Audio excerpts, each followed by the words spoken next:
పచ్చి బండారి హిందుస్థాన్లో పుట్టిన ఇష్టమైన బండారి బండారి కొట్టంగా అబ్బో బండారి కొట్టంగా ఆనాడు పోయి కారణంలోకి వెళ్ళి ప్రతాప నాగన్న చేసిపోతా ఉన్నాడు.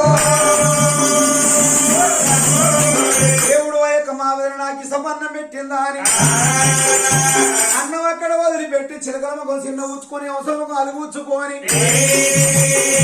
ఆడికెళ్ళి మల్లయ్య ఆడికెళ్ళి దేవుడు యాడకత్తా ఉన్నాడు.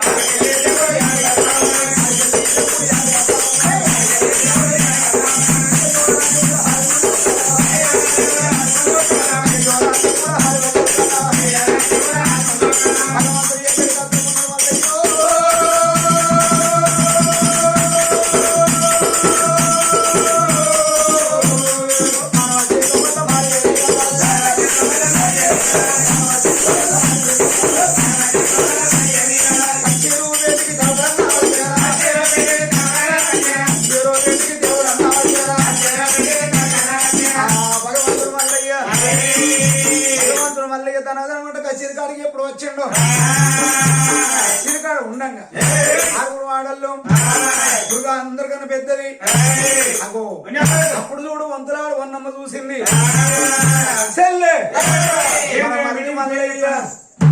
అన్నం ఉంది ఒక్క ముక్క ఇసవనం పెడితే తినాదిన్నాడు ముక్కలేసి వెళ్ళవుతానేమన్నా వీళ్ళు అనుకున్నాడు. ఇట్లా పామైనా వీళ్ళు తెలియగా మరి మన మధ్య ఉన్నాడా పేడా చూసి చిరుకాడు రాజ్యం వెళ్తాడు.